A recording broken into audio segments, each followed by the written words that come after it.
Shalom. Our Torah portion this week is Vayishlach.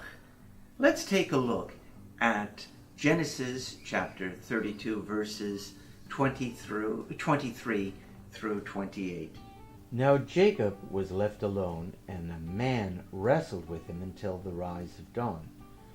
When the man saw that he could not overcome him, he struck Jacob's hip socket, so that Jacob's hip socket was wrenched as the man wrestled with him.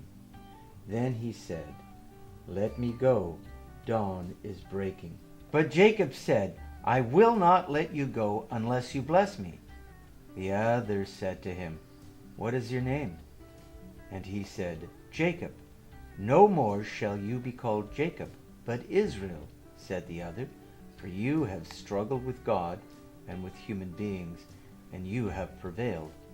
Then Jacob asked, "Pray tell me now your name." But he said, "Why do you ask my name?" And then he took his leave of him. Thomas Wolfe wrote in a famous novel of his published in the 1940s, "You can't go home again." Well, this week's Torah portion seems to be teaching the opposite lesson. It seems to be telling us, you must go home again. Jacob, after having stolen his brother's birthright and blessing, escaped to his mother's family in the city of Haran. There he lived for 20 years, acquiring wives, children, and cattle. It was in Haran, after so many years of separation from his family, there awakened in Jacob a desire to return to the land of Canaan, to the place where he was born, the place where he had connived against his weak-willed brother Esau. Now, certainly things had worked out for Jacob. He was now the heir to his family's clan, that is, the leadership position in his family's clan. He was now wealthy and respected. Yet deep in his soul, he knew that his blessings came to him, at least in part, through deception and betrayal.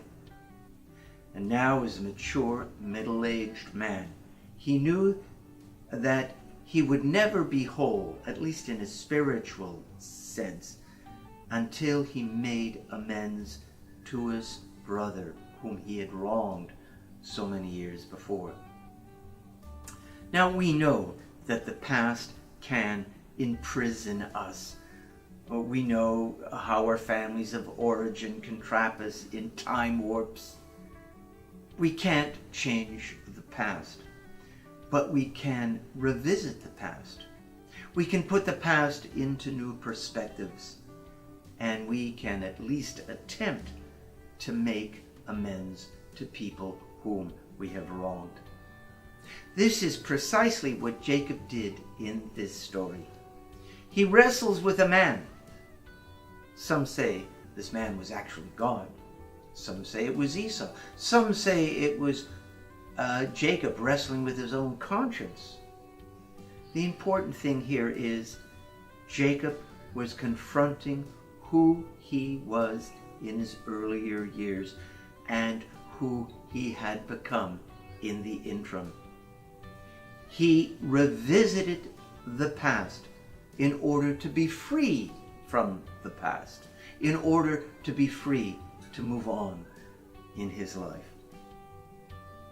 Ironically, sometimes we have to go backward before we can go forward. Can you go home again? The Torah seems to be teaching us you must go home again. Well, I hope you will read this week's Torah portion and come to your own conclusion. Shabbat Shalom.